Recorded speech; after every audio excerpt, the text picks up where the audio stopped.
বাগানের ওয়ার্কার ছিল এখানে। হ্যাঁ এখানে আপনি কি বাসে আসছিলেন? কোনখান থেকে আইতে ছিল বাসটা? মেলা করতে, আমরা মেলা করতে আইছি আর কি। কি বাসটা কিভাবে অ্যাক্সিডেন্ট হয়েছে এখানে?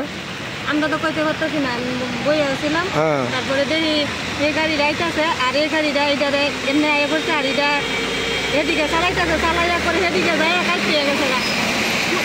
ড্রাইভার আছে না, লিঙ্ক করে দিচ্ছে।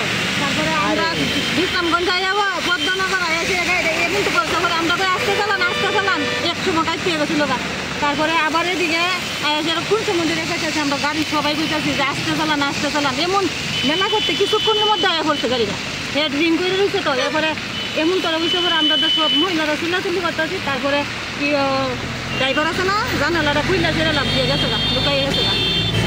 এরপরে কইতাম পারতাছি না স্যার। কেমন মানুষ আহত হয়েছে নি? ও অনেক লোক হয়েছে, তারপরে নিচে গেতো গাড়ি দিয়ে হসপিটাল নিছে। আপনি ব্যথা পাইছে? তো আমি কোনো পায়ে ব্যথা পাইছি, হাঁটতে পারতাছি না। আমার এই গাও গায়ে চিল্লা গেছে, হাঁটতে পারতাছি না। কোন জায়গায় বাড়ি আপনার? আমার বাড়ি ক্যাম্পের বাজার। আপনার নাম কি? উমা দাস।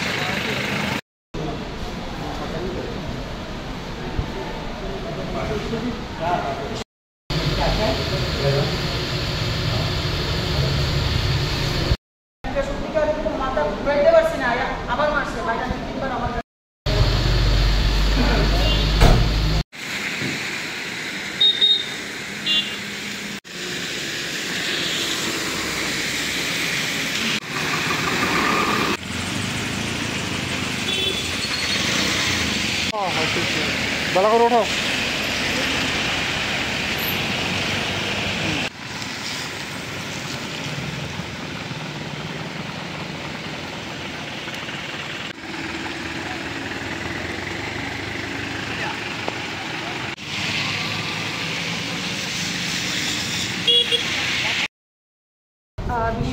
বিশ্বজিৎ সাহা নামের একজন পেশেন্টকে ফায়ার সার্ভিস নিয়ে এসছে। তো ফায়ার সার্ভিস থেকে জানা গেল যে মারুতি আর বাসের মধ্যে সংঘর্ষতে পেশেন্টটা ইনজিওর্ড হয়েছে। ইনজিওরির পর এখন বিশালগড় হসপিটালে আনা হয়েছে। আমরা প্রাইমারি ট্রিটমেন্ট করেছি, আর পেশেন্ট এখন স্টেবল আছে। ঘটনাটা কোনখানে হয়েছে? ঘটনাটা কোনখানে হয়েছে? 2 নম্বর